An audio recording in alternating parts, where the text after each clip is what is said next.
Hi, everyone, and welcome to the Changing Tides podcast. In each episode, we invite guests to have honest conversations about their mental health journeys with the goal of destigmatizing mental health within the Asian American Pacific Islander community. Due to the nature of the podcast, we'll be discussing a variety of mental health topics and possibly triggering experiences. While we and the majority of our guests are not trained professionals, we encourage you to practice self-care while listening and seek professional guidance if you or a loved one is in need of support. With that said, let's start the episode. Hello, my name is Nicole Oshima, and I describe my mental health journey as a learning experience.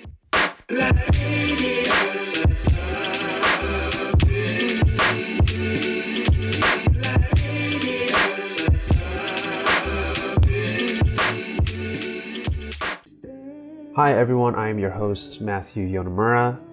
Thank you so much for listening. We have a really special guest on this episode, someone that I see all the time at Little Tokyo events, and someone that I'm really excited for you to hear from.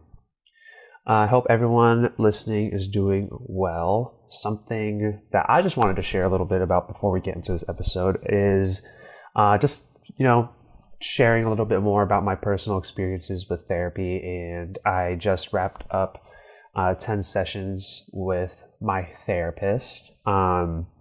This therapist is someone I got through the Little Tokyo Service Center mental wellness measures, which is kind of a similar program to what we offer with CT Stream, but it's 10 sessions per employee, and it's covered by LTSC. So this therapist happens to be on the directory with CT Stream as well. So that was really cool to work with her and see how 10 sessions worked out for me, because it's something that we offer to the participants of CT Stream. And, I discussed this a little bit in the episode, but, I kind of maybe overtook that conversation from our guest. So I didn't want to share too much, but I probably did in the interview. So anyway, I just wanted to share a little bit here and say how much I really took away from 10 sessions of therapy. And I'm lucky enough to be in the situation where I can continue to see them outside of the Little Tokyo Service Center stipend. I could honestly see a difference in how I approach conflict, how I approach anxiety, and how I handle what I would once consider negative emotions. And I think I've really learned a lot in how to cope or how to manage the array of emotions that I experience. So I loved working with this therapist. I loved the 10 sessions. And I really think, obviously I work for Changing Tides and I believe in CT Stream, but I really do think people could gain a lot from 10 sessions of therapy. So we do still take submissions for CT Stream. The link for that is in our website still. So go ahead and check that out if you are interested and if you're in between the ages of 16 and 29 years old. But with that said, I want to get straight into this interview that I had, because I'm blabbing on here, but I think it's worth sharing. So I just wanted to discuss that for a little bit. But anyway, I want to get into this guest. This guest I just learned, is the same age as me. She is a huge advocate for Little Tokyo. She is at pretty much all of the events in Little Tokyo and for the JA community. Her brother is also super cool, so shout out to Chet. He performed at one of our galas 2 years ago at this point. But forget him for today. This is about our guest today, Nicole Oshima. Nicole, thank you so much for being on the podcast. I have been wanting you on the show for a while, and now things have finally aligned for this to happen. So before I get into all of this, the stuff that I think you do is super interesting, I want to kind of get into this mental health journey and why you described it as a learning experience. Yeah, thank you so much for having me. I think I told you a little bit before, I always felt like I wasn't like worthy per se to be on the podcast. I think that kind of ties into my mental health journey being described as a learning experience.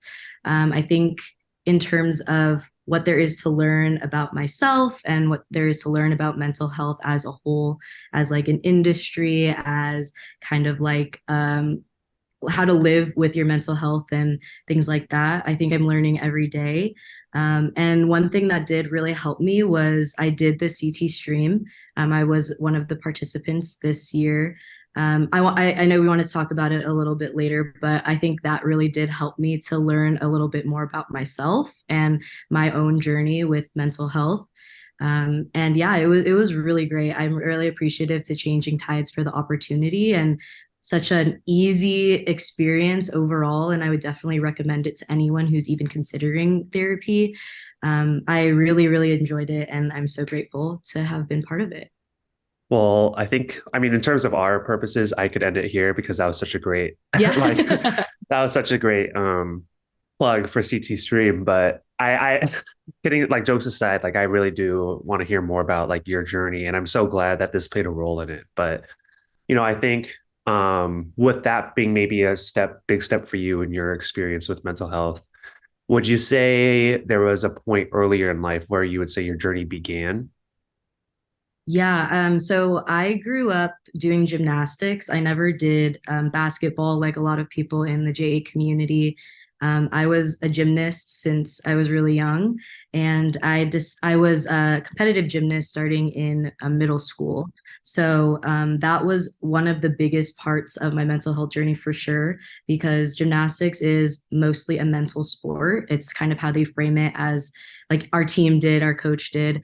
Like the physical part is really important, but when it comes down to it, it's you versus the equipment, you versus your own mental roadblocks. And so I think my mental health journey definitely started at around that age. And it was really interesting too, because it's a really formative time where I feel like mental health isn't really, or it is stressed now, but I think back then, I'm not that old, but even just 10 years ago, like it was not stressed as much. And I think it wasn't stressed as much in the framework of like a teenager.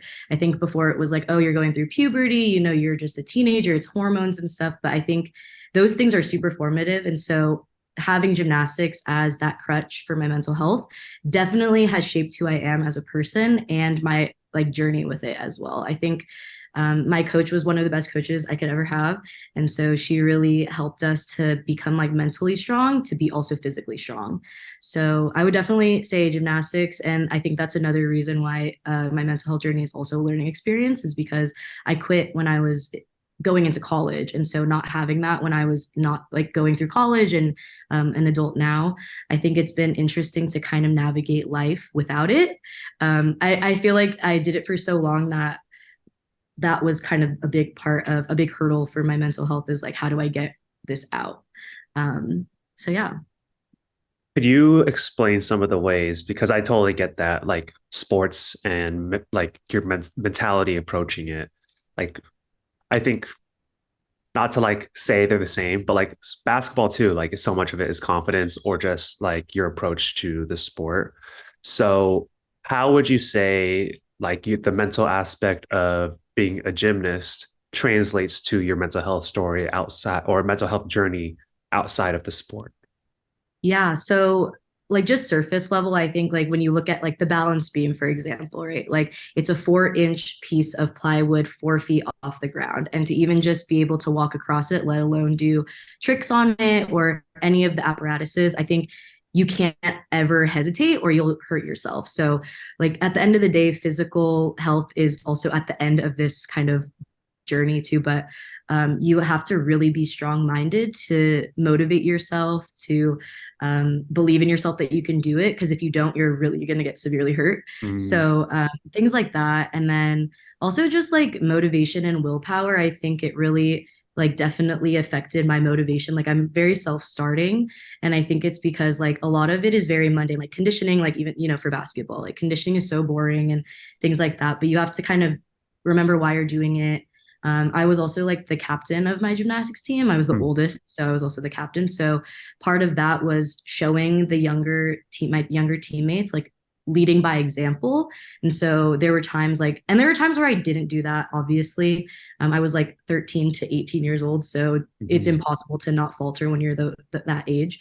But like I can't just do things because I don't want to, or I can't like I have to stay strong so that these younger kids who are, 7 to 13 or whatever, they're way younger than me, don't feel like they can just quit at any moment. And I think also the kind of stigma of quitting in gymnastics, and not so much during the pandemic because I think there were a lot of other reasons, but quitting was really like a really big thing in our gym. Like you really have to get to a certain point to quit. I think it just felt really like shameful, I guess, or embarrassing. And so that was another thing is like, we don't want to quit. We're champions. My club was called Club Champion. So Mm. we never quit. We stay motivated and we also like support each other. So just those are just some of the kind of surface level things I think. Is that how you know Anna Glenn, or did you meet her from college? I met her in college, but I was a UCLA gymnastics like fan since I was in middle school, and so we would go to all the meets and stuff, and we would all be like so excited to get all the signatures and meet all the gymnasts. And then when I went there, I met her in through a mutual friend, and then we had a class together. And then because I was such a big fan, like I felt like I could kind of keep up with all of the kind of conversation and stuff. So yeah, we're still good friends today, but I think gymnastics definitely did bring us together, and we are very like minded. I would like to Mm. think because of that because like she was obviously elite level. I just kind of did it like for fun in high school, but the principles are still very similar, I think, in like the values of the sport. Mm. Yeah, totally. Because I remember you both talking at one of our galas, I think, and I was like, oh yeah, UCLA connection. But this is my first time hearing that you did gymnastics, so that's super cool Yeah, I think to it find definitely out. gave me a leg up to like talk to her too when I'm a huge fan, but I could kind of keep up in the conversation. See, that wouldn't have given me the same confidence to go up to like UCLA basketball though. Like, That's different. I think that's a little different. Like they're right, they're kind of celebrities on campus too, so that's fair, there's an added element of that. fair. So I guess before I move on from the gymnastics part, because one other thing that was interesting is the part of no longer having gymnastics as a crutch. So I guess how did things change for you once you were no longer like practicing being a gymnast, or it was no longer your main sport? Like how did that impact your mental health journey, and how did maybe things change for you? I think something that was really good about having that is knowing what I need to be mentally healthy. Hmm. And I think knowing that I had an outlet in gymnastics, I kind of needed something to kind of fill that hole. But when I was in high school, I think the main thing was I felt so much like FOMO because I had to train so much that I was like, I'm quitting in college because I want to have like a normal college experience. I don't want to spend hours in the gym and kind of that was my whole life, right? I was doing like just gymnastics. And then I was able to do like student government because I argued like I could do with this like lower amount of hours, I could shift schedules to kind of allow myself to have that like balance. But it was really hard because you just have to keep up your like physical stamina and stuff. So going into college, I was really excited to try something new. And then in the summer of junior year, I did the Kizuna leadership program with Kizuna, and that was like it really changed my life, honestly. I think it opened my eyes to the community that wasn't my family, because Mm. before the community was just my 60 family members and like our family get-togethers and going to Obon with them. But I think um I did Keys and I met a bunch of other people who cared about Little Tokyo. I met a lot of people who were interested in learning about what's affecting our community. And I learned about NSU, which is the Mm. Nikkei Student Union. And a lot of the NSU members were like the counselors there. And so when I was going to college, I was already seeking that out. So I knew that they had a really big club at UCLA, and I was really excited to do that. And so I kind of swapped it. I would say like I stopped doing gymnastics, but then NSU kind of became my whole life. So Mm. I think that transition was really easy because I already knew how to stay dedicated and motivated and all of those things and apply them outside of the gym to something else. But I guess that's kind of how it naturally fell after I went to college. Gotcha. So, okay, so I'm going to change the order of the questions I have a little bit because Little Tokyo has already entered the conversation. Sure. So, what was that experience like for you? And then I guess how involved were you with Little Tokyo prior to that Kazuna camp? Very minimal. Like I was Mm, not really that involved. I would go with my like Bachan and Jichan to Little Tokyo. They were really involved. Like mm, they volunteered at the museum. We would go to eat there and stuff and go to Nisei week and they go to Higashi, so we would go to Obon there. So all of my involvement in the Little Tokyo community was through them when I was mm, younger. And like I mentioned, I didn't play basketball. So I grew up in Pasadena, but I wasn't involved in the Pasadena Japanese American community at all because I didn't do that. Like my brother played basketball, which is actually very surprising. Like, you know, my brother, he did it for a little bit, but that was like the extent of it.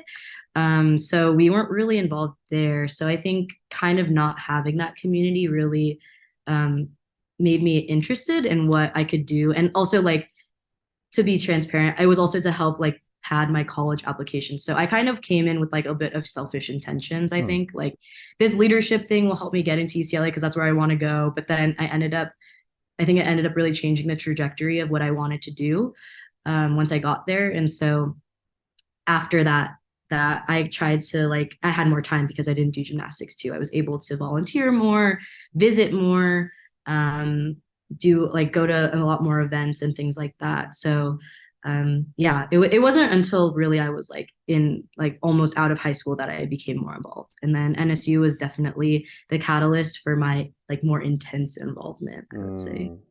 It's so funny because I think that's kind of similar in trajectory, but I think my involvement came much later. Like I was really just only volunteering with Changing Tides. And Mhm. then once I started working for LTSC, I was like, oh, like I really want to be here and support the community. And then like getting involved with the Budokan basketball leagues, and I'm around there so much more often. I think like one of the first times I ever went to the Budokan just to like shoot around, not in the leagues yet. I went to Little Tokyo to eat after, but we just went to Spitz, like the Oh my Mediterranean God. food, which is really good. But like I Yeah. wasn't aware of like the legacy businesses there. I was like, oh, like I didn't even think about maybe we should go to some of these legacy Japanese restaurants to eat. But um, so because I know you've been involved with Little Tokyo for a while, but what has been like your evolution in terms of jobs within Little Tokyo or volunteering? Yeah, so it was none, I would say. And then I did the Kizuna leadership program, and they have a pipeline at Kizuna where they kind of lay out different by the ages that you are, like what different programs you can do. So after that, I started NSU, and I did the Nikkei community internship, and then NSU throughout school. And then I did during the pandemic. So one of my friends, Rain, actually reached out to me and asked if I would be interested in like coordinating a hot meal like delivery program for seniors. And I was really interested because I was just working a part-time job just during the pandemic. I graduated in 2020, so I there wasn't really anything other to do. So I just worked at like a gift shop in Pasadena. Mm, So I was looking to kind of do like more of a career job and get back involved in the community because I was really feeling the effects of like not having those things and very like in-person things. I think we had a lot of Zoom meetings, we had a lot of virtual summer camps and things, but it didn't really feel the same. And hmm so she asked me if I was interested, and then they ended up reaching out for like a part-time job doing the LT Eats program, which was a hot meal delivery program out of LTSC. And we delivered hot meals to seniors in 6 affordable housing buildings in Little Tokyo, Mondays, Wednesdays, and Fridays. And so I did that for 7 months, and we did it until we got like grant funding, but until they kind of deemed that everyone had enough vaccines and that it was safer for seniors to kind of go out. The purpose of the program was kind of to just keep them in. Like it wasn't to isolate them further or anything like that. We just wanted to make sure that they were able to have this service and also support small businesses at the same time. So all of the meals were coming from legacy or family owned businesses in Little Tokyo. So that was something I did for 7 months. And then I wanted to continue staying involved in the community. And so after that cycle was over, I started working at the Budokan for 4 months. And then I got the job that I have now. But I wouldn't have really expected to do either of those jobs, but they were some of the most fulfilling, like it was the most fulfilling year that I think I've had in a really long time, if not like my whole life, because you know, when you do community work and in college you can see your friends and you can see the events you're going to, but I think you really need like that face-to-face connection to just really feel like what you're doing is making a difference. And so that was Mhm.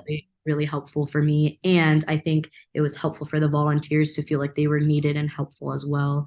So that was those were two jobs, and then now I'm working kind of with like and just trying to go to as many community events as possible while working a full-time job. So that's where I'm at right now.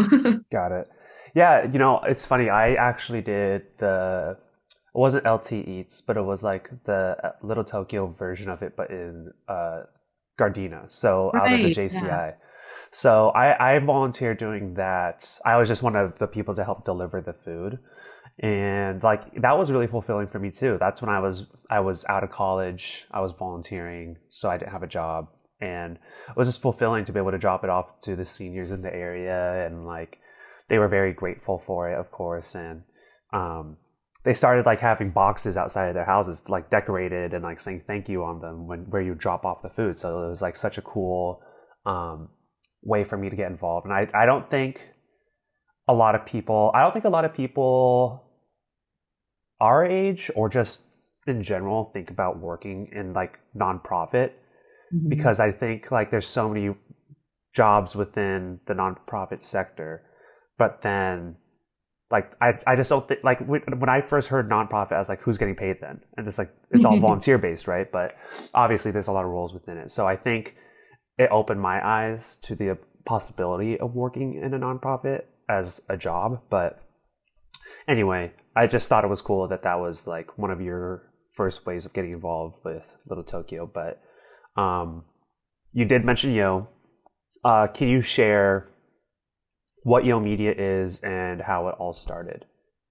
Yeah, so Yo Media is like an umbrella organization of a couple different smaller kind of, I would say, orgs. We're all pretty much volunteer run at the moment. But it started as like a blog during kind of the peak of lockdown.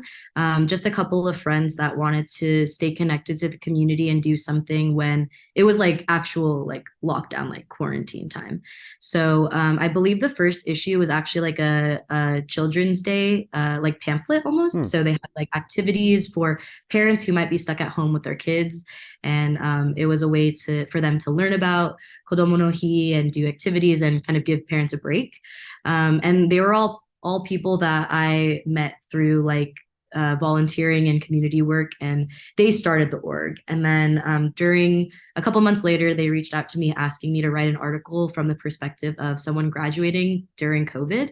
And so it was like a BuzzFeed listicle type of like dry humor, I guess. Like I tried my best to be like the BuzzFeed millennial and just kind of talk about like what it was like to really graduate during that time, because it was real. No one had ever done it before, I think. Like, I mean, yes, but at the same time, no, I think having that like digital connection and really like documenting how we felt. And then a couple months later, if not maybe like a year later, Craig reached out to me and asked if I wanted to be on the editorial committee. And so I became like a writer, and now I'm the editorial chair and work on the marketing committee and kind of do everything.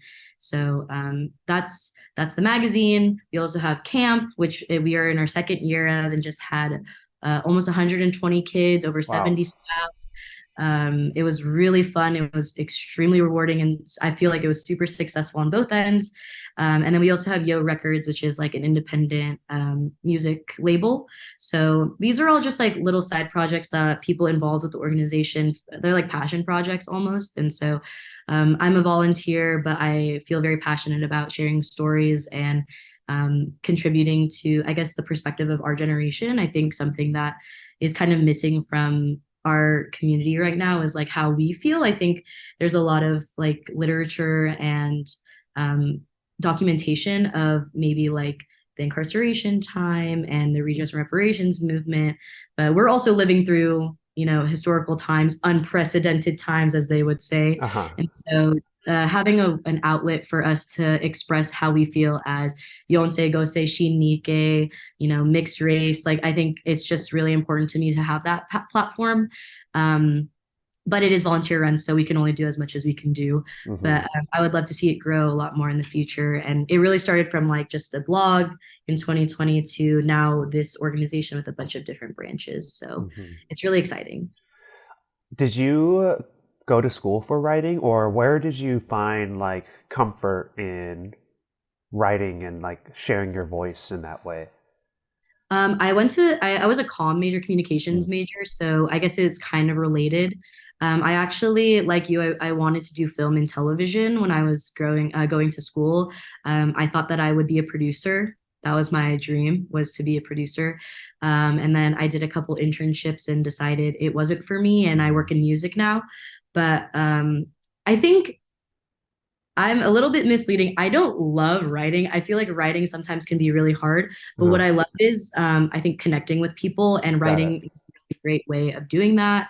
I also love doing interviews. I love getting to know people that way. So I think the platform itself is what I'm passionate about. I do struggle with writing a lot of Mm. times. I think being vulnerable is really hard, and sitting down and writing is even harder. Right. So I try to find people who I think have a really good voice, and I think that's what I'm passionate about, is bringing the voice out in other people. And maybe sometimes it's me, most of the time it's not. But I think that's where the communications, I think, comes into play. I love to help people say what they want to say. Gotcha. That's awesome though, because I mean, I've no one thing that I envy about you, that what I've seen you in events is how comfortable you are approaching someone to talk to them about a piece or to interview them, and then how open they instantly are to you as well. Like I think that's, I don't know what you do, but you have a talent for making them comfortable, and you also, maybe it's just because of how comfortable you are when you first approach someone, Thank you but so much. Oh my I've gosh. noticed that, and I get scared. I also think like not many like Japanese men have facial hair, so like I think I look older than I am, and then also I'm a little scary at first glance. So I think maybe I'm not as disarming. But like whenever I try to approach someone, it's like half and Oh my half. gosh. No, Yeah, I feel like, no, that is something I also envy about you, is how well you can carry yourself. So maybe we should just combine to be one person, and then we can talk to every single person. that sounds good. And then we could get a little Tokyo quote from them, and also Yomi a quote from them at the Yeah, same yeah, that time. would be good. Yeah. No, yeah, um. I think that is something that NSU definitely helped me with, like public speaking, like being Mm. comfortable talking in front of a lot of people, and even especially if you don't know them. I think that's something that being the leader of an student organization enforces in you, because you want all the new people to kind of join your org, right? Right. So that is something that I definitely practiced. It wasn't like an innate sense. I think I practiced it a lot. But I think that's also something that's really special about the Japanese American community, is that it is really small. If you think about it, it's really close. And so if like I don't feel as nervous to reach out to people, because I know that they're like just a friend or a family friend, or they're, a friend of a friend or something like that. So it takes a lot of pressure off. And I think thinking about the community in ways to help you advance yourself and your career, like it's such a great resource. And at the end of the day, you get to meet new people. And I love that. I'm an extrovert, so I get a lot Mm. of energy from other people. But yeah, I think that's why I also love our community, is because we are able to meet so many different people and continue to share these connections too. Yeah. So I want to get back to some of the little Tokyo stuff and more about you, but um, just on the topic of like media and all the different aspects of Yo Media, has there been like a piece of music, a film, a specific musician? I know you're a big fan of certain musicians, and I want to ask you about that later, but um, is there anything that has really like spoken to you emotionally or from a mental health perspective? Because I know like those types of things you can really attach to. So maybe something that either spoke to you in a specific moment, or something that's like, oh, that really kind of changed my perspective on a certain aspect of my life. This was a question that I had been thinking about for a really long time, because I don't I don't know if I can say there's like one piece of media. I feel like I am every piece of media I've consumed in one body. Mm, So I the answer that I decided on was that I like to find media that speaks to me in the moment that I'm feeling, the feelings that I am feeling, if that right. makes sense. Like, I think that's the best part about growing up now is that everything is really accessible. And so if I'm feeling overwhelmed, I'm gonna try to, oh my God, turned off. I'm feeling overwhelmed. I actively search out for things that could either, like help me emotionally or distract me even. If I'm feeling sad, I love music that I can relate to because I know Hmm. that I'm not alone. And I think those are things that I can't pinpoint to one specific artist because they're such universal themes. But I think the universal theme here is that we're not alone. And I think everyone does go through everything together. And so that's what I decided on. It was so hard for me to decide what one piece of media because I really do watch and listen to and consume so many things. Um, so I couldn't really think of one. Is there one that you were thinking of in particular? Not so much. Just hearing you speak though, and the first answer that came to mind is honestly kind of corny. I'll admit. Okay, cool. Just make it. Did you turn on the light? Yes. Cool. Okay. Um. So yeah, my answer honestly is a little bit corny, but it's okay. I don't even want to put it out there because it's corny, but No, share, I will share. share. I will share. Honestly, this is so gross. Shang-Chi, low key, I was like, oh, this is an Asian American. Or no, they're Canadian. No, Asian Canadian. Yeah, right? He's Yeah, from yeah, yeah, Canada. yeah. But it's like, he's not portraying, a specific. I don't know. He was just like in a mainstream piece of media. And I like was thinking about it. I was like, oh, also because like Asian men aren't always or are stereotypically not masculine for whatever reason. But then like to see Simu in a Marvel movie as the hero, I was like, oh, whoa, this is kind of different. So for some reason, that kind of spoke to me, and like just how far media has come. It's not even like a top 10 Marvel movie for me, but I was just like sitting there in the theater, in a full packed theater on opening night, and being like, oh wow, like look at all these people here for uh, an Asian superhero. So yeah, that's the one that came to mind for me, I think. Yeah, I mean, that's kind of the reason I wanted to get into film originally is because I wanted to be part of this like wave of representation. I grew up in the 626 and watching Wong Fu and Ryan Higa and all those people, and I feel Yes. like, and they filmed there, right? Like they're Yeah. kind of based out of that area too, and so um, that really motivated me when I was in high school and just wanting to do that as a career. Hmm. But I think it's been greater than I could have ever hoped for.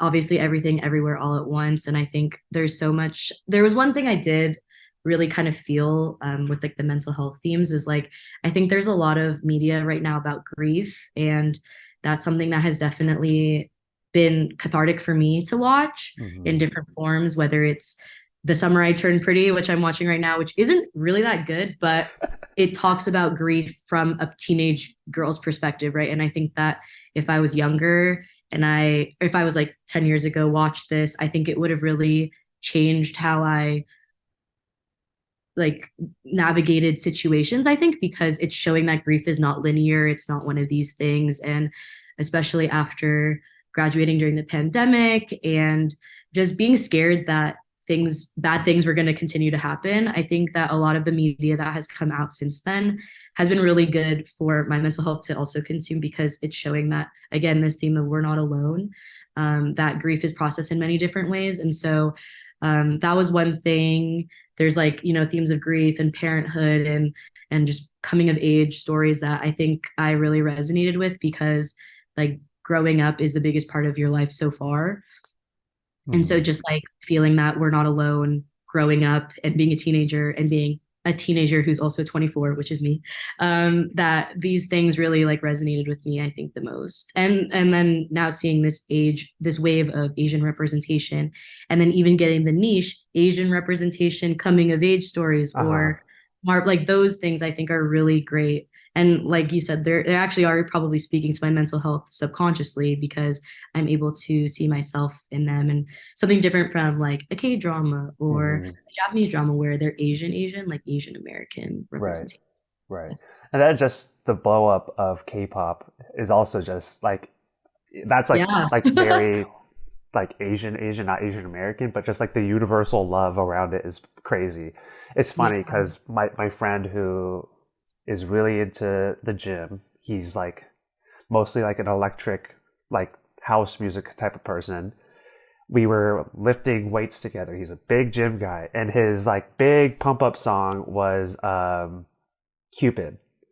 So I was like, what is going on? So just like to see, I don't know.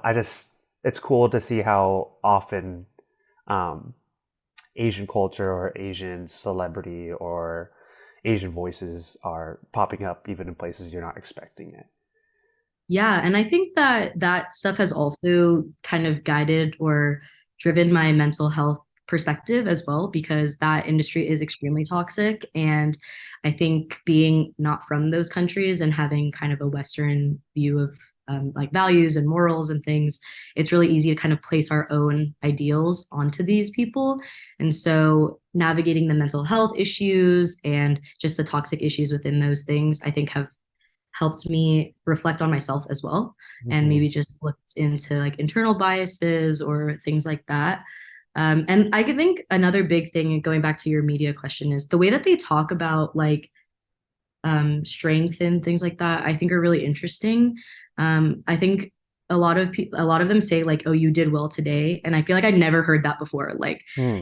"Oh, great job doing this or doing that," but like if you just finish today, like that's enough. I think that was like the first time I heard that, and I was like, wow, that's actually really inspiring. Like you just did a good job today, tomorrow's a new day.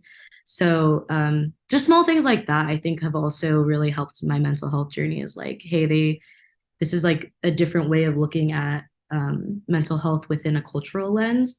And then it's not my culture, but learning about culture through that way too has been really interesting, and navigating the mental health journey of maybe an idol, which is probably really bad. But yeah, I think that was something that really stood out to me too. Hmm. It's rare to be able to. Well, I try not to put too much weight into celebrity, but I take a lot of pride in seeing celebrities speaking up about mental health. That's like one of the things I'm like, oh, like I love that you're using your platform to discuss that.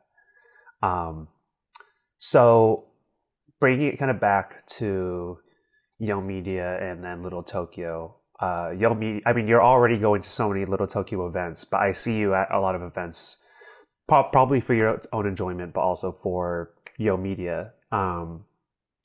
I'm wondering if your experiences or your relationship to Little Tokyo, I just want to know, has it evolved over time, whether it be your appreciation of it or your understanding of the culture, like from only going to Obons with your family to where you are now? How has your appreciation for Little Tokyo evolved? It's definitely my appreciation for Little Tokyo has definitely deepened. I think since I got involved, it's looked and felt a lot different. When I started getting involved, the Metro Regional Connector was just an idea that wasn't like it was maybe going to be something. And it became an idea, a reality, and now it's actually built. And so, actually being present for all of those stages and kind of being there for the redevelopment and just seeing all of these new businesses come in, I think it's definitely made me feel more protective of it as well. Because instead of my grandparents taking me there, like I go there out of my own volition now too. So I definitely become really attached to it. And then, like you said, working in Little Tokyo has also given me a really different appreciation for it as well.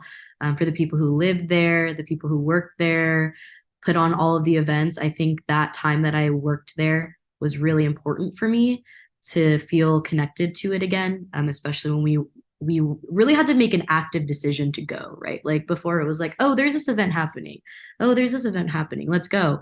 There was 2 years, 3 years where that really wasn't the case. And so you had to make an effort. Like, I want to support this small business Yeah. today because, you know, I lived pretty far away. I lived like 35 minutes. So it wasn't a conscious choice. So I think that definitely, like, the pandemic definitely strengthened my involvement, but also like it is some place that I feel like is home for me, and a lot of other people. And I think now we're getting to the age where we are the ones that are going to have to take over soon. So just kind of getting ready for that, I guess, or Hmm. kind of just seeing who's around, right? Like meeting up with people at events and having fun at the same time. But I think like trying to spread the word and get people to feel that same connection and love for it that I do. Hmm. Yeah, I when I first started working at Changing Tides, I was worried about the preservation of Little Tokyo because, I hadn't really known you yet. I hadn't known some of the other like young folks who are passionate about Little Tokyo. But you're right, like we are kind of. I think there's enough people around to be able to preserve Little Tokyo and keep it alive. And I did you ever do the walking tour with Mike Morase? Yes, I did Yeah. the walking tour. I've done a bunch of walking tours. I led one once Mm, actually. So, just like I guess I've always kind of been somewhat of a history buff. mm, But when it's Little Tokyo, it kind of comes really easy to me. Like whenever we walk by, even the small things like, hey, do you know what this like black line on the sidewalk stands for? mm. Or just kind of explaining things to my friends that maybe they wouldn't have known without me being there. So just small things like that, I think are also really important. But yeah, I did do that walking tour. Right, right. And so yeah, like it's I think once you know the history of Little Tokyo, it just makes you that much more passionate to keep it alive. So yeah, I mean, we're both 24, so like there's still people in front of us, but I'm the more and more people we come in contact with, I'm like, oh, Little Tokyo, I think will be left in good hands. So yeah, I was worried about it once I heard about how difficult it was to keep it alive at certain points, but I'd like to think it has it'll be around forever. So um If we have anything to say about it, it will definitely be there forever. right. So I mean, yeah. like you were involved with the Budokan before it even opened, then, right? Yeah. Yes. Yes. Yeah. So I mean, you know how important that was. So kudos to you and the whole team that has worked on the Budokan. So something you had mentioned in the very beginning was your experience with CT Stream.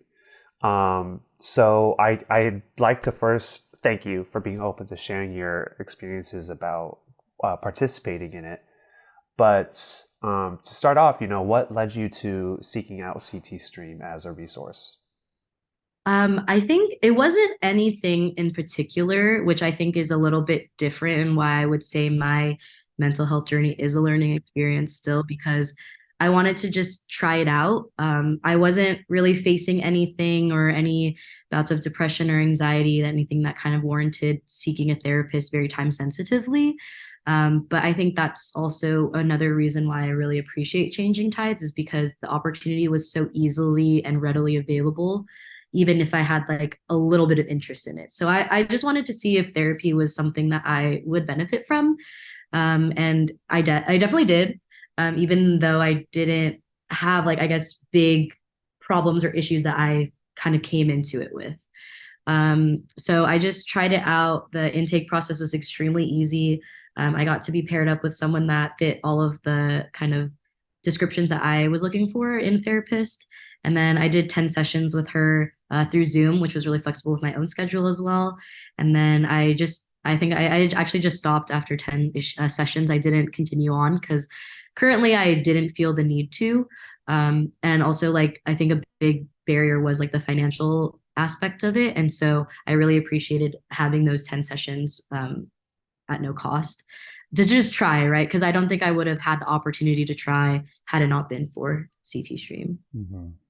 Yeah, I actually, so Little Tokyo Service Center does a similar program for the employees. So I actually just did a similar 10 sessions. um, with a therapist who also happens to be a therapist with CT Stream.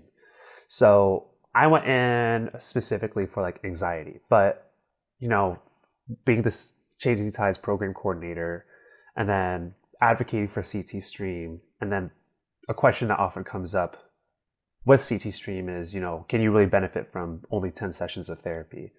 And I found that I personally really benefited from the 10 sessions. And then to hear that you did as well is awesome. Um, I want to ask you about the takeaways that you had from CT Stream. I think going back to what I mentioned in the beginning of not feeling like my problems were big enough to be addressed by therapy or considered a mental health issue.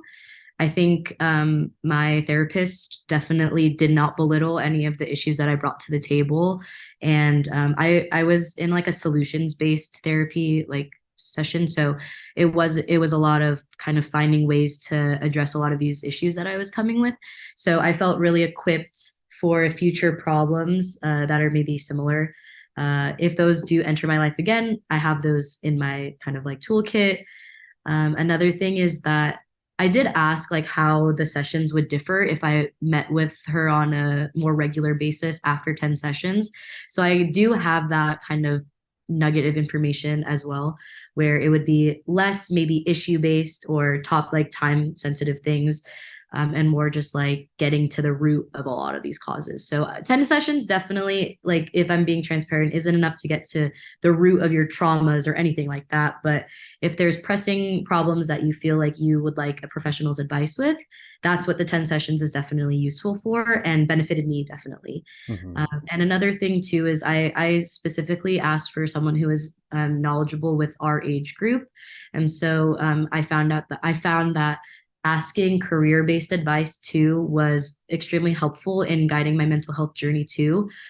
Even though it was rooted in work, those problems do kind of bleed over to your personal life and things like that. So she was really helpful in terms of being almost a mentor, which I think was something that I didn't expect, but I think is something that I'm going to be seeking out also. So not like a therapist per se, but I think having that emotional and like professional support was something that I didn't realize I needed. So having her kind of identify that like missing hole in my life was definitely helpful. So things like that where maybe it's like a starting off point, and maybe if you're not ready to do therapy full time or you're not financially ready for it, you can find ways to work around it. But also just, I did ask her about things that were persisting in my everyday life that she did help with. Mm-hmm. So those are kind of my main takeaways. And also someone that was involved in the Japanese American community, I talked to her about issues that normal or not normal, non-Nikkei therapists probably wouldn't have the answer to. So a lot of what we were talking about is, who's going to be the leader of the community once, in 20 years? And is it going to be me? I don't have time for that. Like things like that, I think are so niche and so specific. But she had at least, she's not even from SoCal, but she had that knowledge to talk me down and like kind of navigate me through a lot of these issues. And it was so helpful to me, and like and burnout and all of those things, I think too. Yeah, I think an underrated aspect of, I mean, I'm kind of advertising my own work here, but an underrated part of CT Stream is the cultural sensitivity side of it, because the thing that keeps coming up in my therapy is the pressure that I put on myself. And I think that's a lot of JAs, a lot of Asian Americans, is this overwhelming pressure we put on ourselves, um, which I think is so normalized in our culture that I didn't even think was a problem. I would ask my therapist, like, isn't that a good thing sometimes to put pressure on yourself? But I mean, like, I guess there's a give and take with that, which is something we discussed. But um, for you and your experience, I know you expressed some of it, but was there an added level of comfort having someone who is also AAPI? Definitely, and even more specifically Japanese American. And she does have like kids, so there were aspects where I feel like I could my issue like I would say like, when I was younger I wish I had this, and so like how do you feel about that? I kind of like brought that up. But generally, like, I don't have a lot to complain about. I think that I my mental health journey is definitely going to be a long one, but she was extremely helpful, and I think also having that she was a female, like a female identifying AAPI therapist. I just felt really seen, and that was priceless to me. I think even though I didn't pay anything, but like it was definitely something that I really appreciated about the program. Awesome. And it was really easy to find her. I think that that was another thing. Like I think the intake coordinator presented three people who did kind of also fit. So it wasn't like she was the only one. It was there were a lot of options, but it was just like once you're kind of getting through that gender identity and like ethnicity kind of boxes or cultural sensitivity boxes, then you can go down and be more specific about what type of therapist you want. So I really thought that that was extremely helpful as well, and I really appreciated it. Awesome. Well, thank you for sharing so many kind words about CT Stream, and then also just for sharing so much about you, Yo Media, and Little Tokyo, and everything else we've discussed. And I just have some silly questions, some silly quickfire ones, which people say are the hardest ones. But Okay. before we get to those, is there anything else you'd like to say before we get to that? I don't think so. Okay, cool. Yeah. All right. So just a few quick fire questions. If you could invite three people to dinner, dead or alive, who would they be? I was not expecting. Okay. Literally listened to the podcast and I completely forgot to prep for this question. Yeah, this is my favorite one. It's so hard. Um, three people dead or alive. Let's see. I'm literally blanking. Okay. Okay. Well, first is Taylor Swift because I'm a huge Swiftie. And I would just love to like tell her how much she's like impacted my life. But she probably hears that from everyone. So that's probably one. The second would probably be my dad's dad because he passed away before I was born. So I would love to hear about like his side of things and like his growing up and everything like that.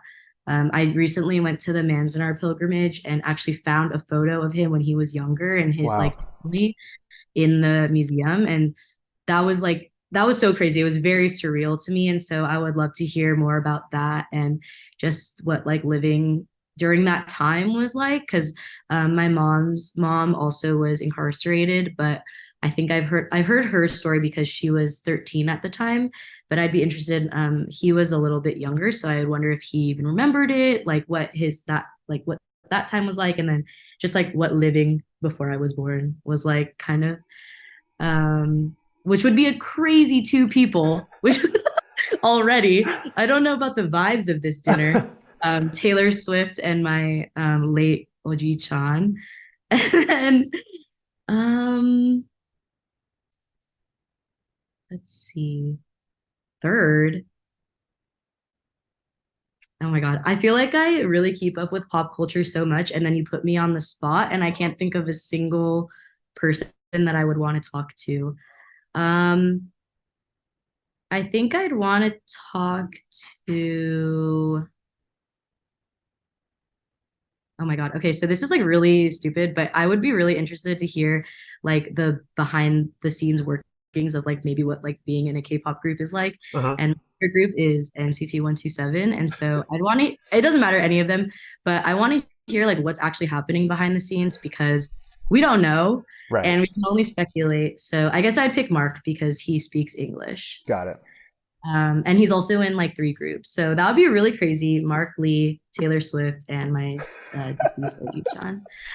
You might get some good music out of it. Yeah, it's Mark's birthday. Happy birthday, Mark. Um, okay, this is a direct follow up to one of your responses. You get to tell Taylor Swift one thing, one sentence. What do you tell her? um, It could be life advice you have to give her. It could be something that about how much she means to you. I think I would just say like thank you so much for encapsulating the teenage girl experience in such like an accurate way. I think that Oh no, her you have to music. stop there. You have to stop there. I told you Okay, once. No, I'm stop. just kidding. I'm just kidding. I'm Okay, kidding. yeah. Go ahead, please. No, I think I love like that's why I think music really helped me through my mental health journey was because like I just felt so seen during that time. Like all of these people who are actually our age or going through it, like it really is crazy that we've never had an original experience in our life and like having such beautiful art to like get us through all of these times. So yeah, I think it is like I'm going to see her on the Eras tour again, but it's just like it's such an amazing experience to like that all of us in that like throughout this whole tour around the whole world can all relate to her music, and um it means so much more than just music at this point, I think. So That's awesome. yeah.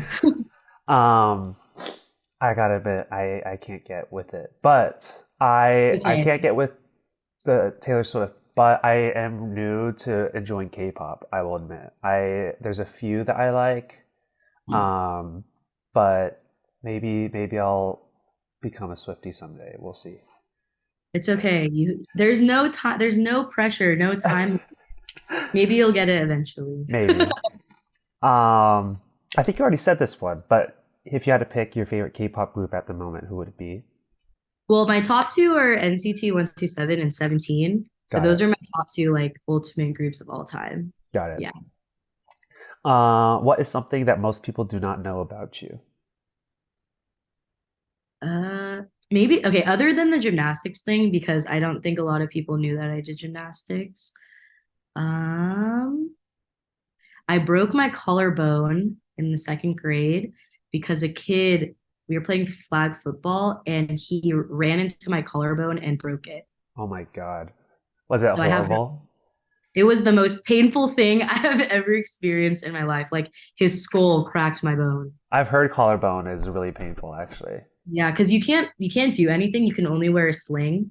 So you can't like, get a cast or anything. And then Uh-huh. after that, I went to go visit my cousins and their parents are really like, you don't need all of that stuff. Like, you're fine. Uh-huh. And so I actually didn't wear the sling and I feel like it actually didn't heal properly Really? after that. It's like there's a Oh little bump, no. but it's fine. It was just a fracture, so Okay. it wasn't that big Hope of a that deal. kid's skull is okay to this day. What? I broke my collarbone. What about That's a forgetting head his injury. skull? That's a head injury. That's true. Football is Um, dangerous, yeah. yeah, definitely. Especially because kids are reckless. A place that you have not traveled to, but you would love to. I've always wanted to go to Thailand, Hmm, actually. that's Mhm. cool.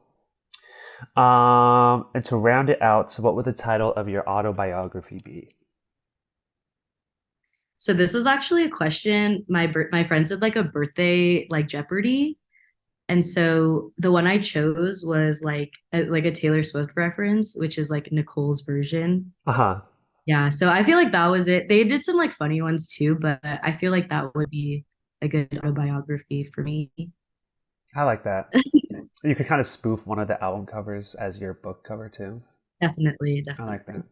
definitely. Well, Nicole, thank you so much for being on the podcast. I just realized I didn't know until today that we're the same age. I don't know why, but I think it's because you are friends with everyone in CT who's older than me. I thought you were older than me, but now I know we're the same age. Thank you so much for sharing. Thank you so much for being such an advocate for Little Tokyo and for LTSC. And I'll see you at another event very soon, I'm sure. Thank you so much for having me and thank you for letting me ramble. Like I don't know if any of this made sense at all. And I told myself I wouldn't talk about Taylor Swift or K-pop and here we are. No, I had to ask you. But you did not ramble. I thought it was great. So thank you. Thank you so much. Thank you again, Nicole, for joining the podcast to discuss Taylor Swift, to discuss CT Stream, to discuss K-pop, to discuss media, and to discuss Little Tokyo. I think Nicole is someone I have always admired when I see her interact with folks within Little Tokyo or at other events that I see her at. And it was just really cool to talk with her more today and learn more about her. So if you enjoyed this episode, you can subscribe to our show for episodes that release every other Tuesday. and you could give us a rating or review on your favorite podcast platform. If you would like to support our podcast and help us grow, you can do so with a donation to the link at the bottom of the episode description. To hear more about Changing Tides, follow us on Instagram at LTSC_Changing Tides, or check out our website, thechangingtides.org. Let's continue to change the tide on mental health.